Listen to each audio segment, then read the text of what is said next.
عزازیل نامی ایک جن تھا جو ایک تو جن ہونے کی نسبت سے فرشتوں سے کچھ نہ کچھ مماثلت تھی، قرب تھا، دوسرے یہ علم میں، زہد میں، عبادت میں اتنا اونچا تھا، اتنا اونچا تھا، اتنا اونچا تھا کہ یہ ملائکہ ہی کے صف میں شامل ہو گیا۔ اس نے علم بغاوت بلند کر دیا۔ جب حکم دیا گیا کہ سجدہ کرو آدم کو،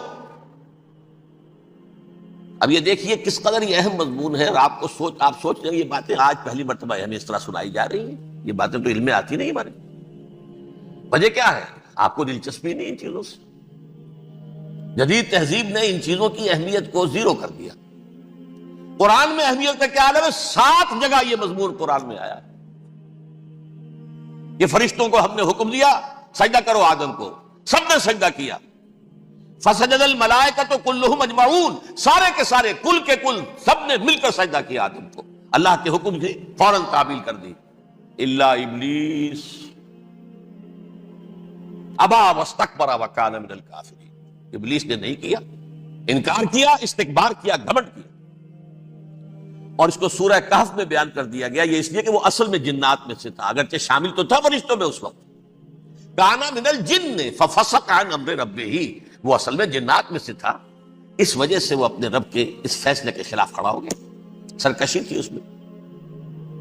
یہ معاملہ اتنا اہم ہے، اب آپ سمجھیے کہ 7 مرتبہ سورہ بقرہ، سورہ اعراف، سورہ حجر، سورہ بنی اسرائیل، سورہ کہف، سورہ طٰہٰ، سورہ صاد، 6 مکی صورتوں میں ذکر ہے یہ، اور ایک مدنی صورت سورہ بقرہ۔ ان میں سے اکثر مقامات پر پھر جب اللہ نے کہا کہ اچھا تم نے یہ سرکشی کی ہے اور ہمارے حکم کی خلاف ورزی کی ہے تو یہاں سے نکل جاؤ، دفع ہو جاؤ، تم مردود ہو، مردود، ملعون، ان علیک لعنتی الی یوم الدین، اب تجھ پر لعنت رہے گی میری قیامت کے دن۔ اس نے کہا اچھا پروردگار پھر مجھے ذرا مہلت دے دے، رب فانظرنی الی یوم یبعثون، قیامت تک میری زندگی طویل کر دے۔ فذهب فإنك من المنظرین، کہہ دیا اچھا جاؤ، تمہاری یہ درخواست بھی ہم نے قبول کی۔ اس نے کہا پروردگار اب میں اس آدم کو بھی گمراہ کر کے چھوڑوں گا اور آدم کی نسل کو تباہ کر کے چھوڑوں گا۔ انتہائی شدید چیلنج کے انداز میں یہ قرآن مجید میں 4-5 مرتبہ مضمون ہے۔ میں نے صرف 2 جگہ سے آپ کو اس وقت کوٹ کر کے سنایا تھا۔ سورہ اعراف میں اللہ تعالیٰ فرماتے ہیں قالا، اس پر ابلیس نے کہا فبما اغویتنی، تو اے رب جو تو نے مجھے گمراہ کیا ہے، مجھے ذلیل کر دیا، مجھ پر فوقیت دے دی، اس کو انا خیر منہ، میں اس سے بہتر ہوں، خلقتنی من نار وخلقتہ من طین، بنایا تو نے مجھے آگ سے اور اس کو بنایا مٹی سے، پھر مجھ سے مطالبہ کہ میں سجدہ کروں، اور میں نے سجدہ نہیں کیا تو اب تو نے مجھے ملعون قرار دے دیا۔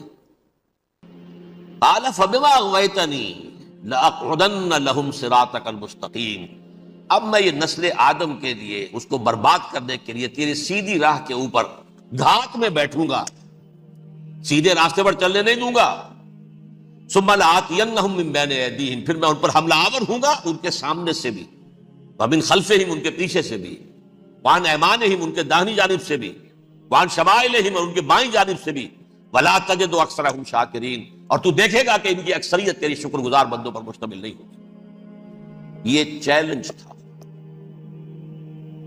اور ایک چھوٹا سا چیلنج جو سورہ صاد میں آیا ہے، اور یہاں تو اس نے اللہ کے جلال کی قسم کھا کر کہا قال فبعزتک لأغوینہم اجمعین، اے رب تیری عزت، تیرے جلال کی قسم ہے میں ان سب کو گمراہ کر کے چھوڑوں گا، الا عبادک منہم المخلصین، سوائے ان میں سے وہ کچھ لوگ جنہیں تو خالص اپنا بندہ بنا لے، جنہیں تو اپنا بندہ بنا لے، مخلص، مخلص نہیں، مخلص یہ مفعول ہے، فاعل نہیں ہے، جسے تو بنا لے۔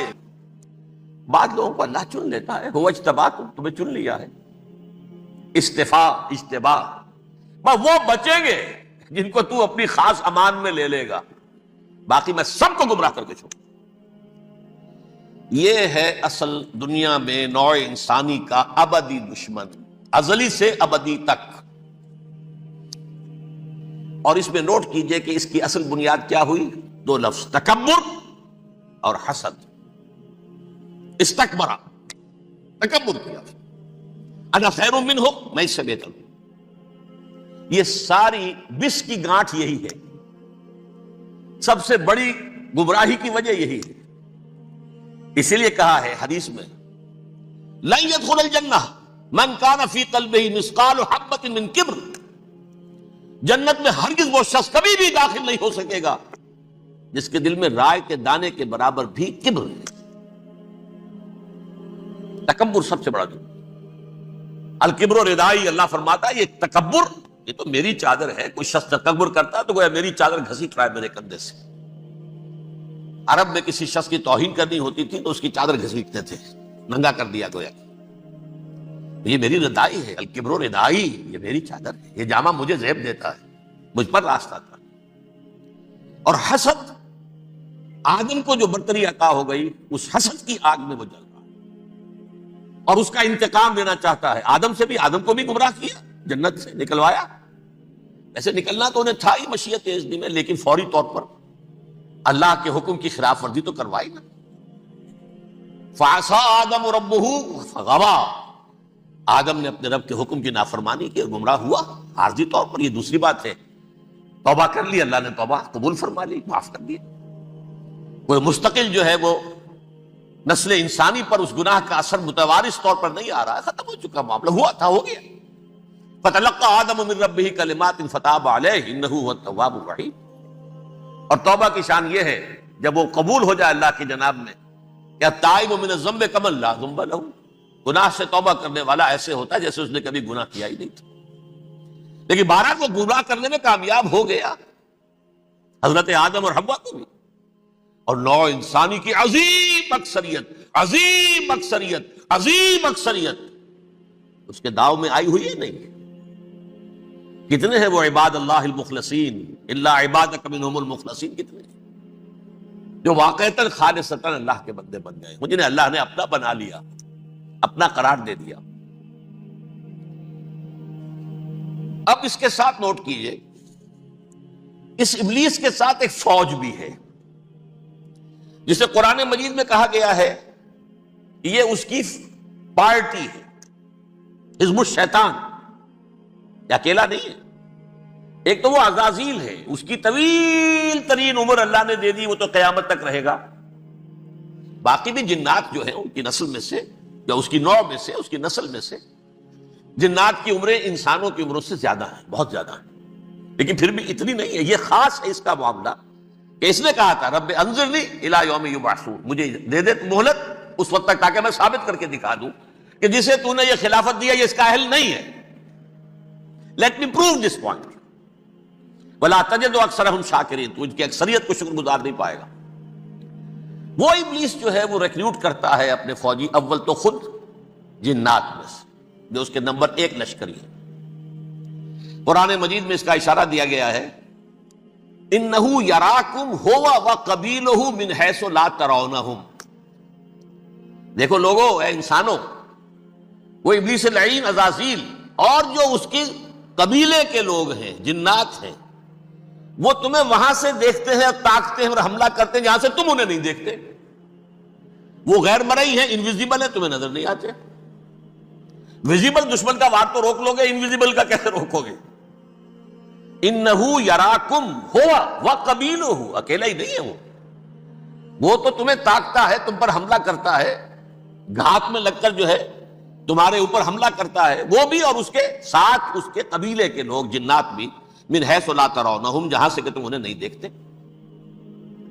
لیکن اس کے علاوہ وہ انسانوں میں سے بھی ریکروٹ، رنگ روٹ، وہ برپا وہ جو ہے ان کو اپنے پاس رکھتا ہے فوج کے اندر. جس کی سب سے بڑی مثال کیا ہے؟ سورہ مجادلہ میں اللہ تعالیٰ نے منافق، حالانکہ وہ کون تھے؟ بظاہر حضور کا کلمہ پڑھنے والے، حضور کے پیچھے نماز پڑھنے والے، اسلام کا دعویٰ کرنے والے، ان کو اللہ فرماتا ہے اولئک حزب الشیطان الا ان حزب الشیطان هم الخاسرون. یہ شیطان کی پارٹی کے لوگ ہیں. وہاں مقابلے میں آیا ہے اولئک حزب اللہ الا ان حزب اللہ هم المفلحون. یہ دو پارٹیاں ہیں، حزب اللہ اللہ کی پارٹی جو اس کے مخلص بندے ہیں، وہ اللہ کی پارٹی، اور جو شیطان کے مرید بن گئے اس کے ہاتھ پر بیعت کر لی، لہذا وہ اس شیطان کی پارٹی کے لوگ ہیں، چاہے وہ انسان ہو چاہے جن ہو۔ تو انسانوں میں سے بھی اس کے حزب میں، اس کی پارٹی میں اس کے ایجنٹ ہیں اور بہت ہیں، بلکہ بہت سے تو ایسے ہیں کہ جو جنات کے بھی کان قطر دیں، ان کو بھی شیطنت سکھا دیں، پڑھا دیں۔ لیکن اب ایک بات سمجھیے، ایک دنیا میں نسل اور قوم بھی ایسی ہے جو ایک خاص وقت سے بحیثیت مجموعی من حیث القوم ابلیس کی ایجنٹ بن گئی ہے۔ وہ کون ہے؟ وہ یہودی ہے۔ یہ یہودی قوم جو ہے، اس میں ایک تو کچھ یہ کہ ان کی فطرت کے اندر یہ تھا کہ ہم ہیں اصل انسان، باقی انسان جو ہے وہ انسان نما حیوان ہے، ان کی کوئی حیثیت ہی نہیں۔ ہم ہیں اصل انسان، نحن ابناء اللہ و احباؤہ۔ باقی یہ جینٹائلز، یہ گوئمز، غیر یہودی، یہ تو حیوانات ہیں۔ اب جیسے کہ انسانوں کو حق ہے کہ حیوانوں کو ایکسپلائٹ کریں، استعمال کریں۔ گھوڑے کو آپ ٹانگے میں باندھتے ہیں کہ نہیں؟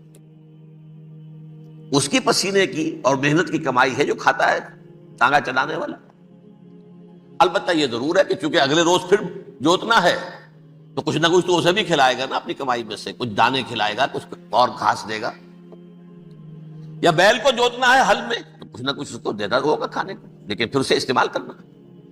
تو ان کا مستقل قول یہ ہے کہ اصل انسان ہم ہیں، باقی پوری نوع انسانی ہمارے لیے حیوانوں کے درجے میں، ہم چاہیں جس طرح انہیں استعمال کریں، ایکسپلائٹ کریں، دھوکہ دیں، جیسے چاہیں، لوٹیں، کھسوٹیں، سب کچھ کریں، بدہضی کریں، ان سے سود لیں، سب کریں، جو بھی ممکن طریقہ ہو، یہ ہمارے لیے، ہم ڈومینیٹ کریں گے اور یہ در حقیقت ہمارے اعلی کار ہیں۔ ایک تو اس اعتبار سے یہود بقیہ پوری نوع انسانی کے دشمن بن گئے۔ قرآن مجید کی وہ آیت بھی میں نے آپ کو سنائی ہے، وَقَالُوا لَيْسَ عَلَيْنَا فِي الْأُمِّيِّينَ سَبِيلٌ۔ یہ امیین کہتے تھے نا ان کو، جو غیر یہودی ہیں، کیونکہ ان کے پاس کتاب تھی، تورات تھی، اور کتاب نہیں تھی کسی کے پاس، لہذا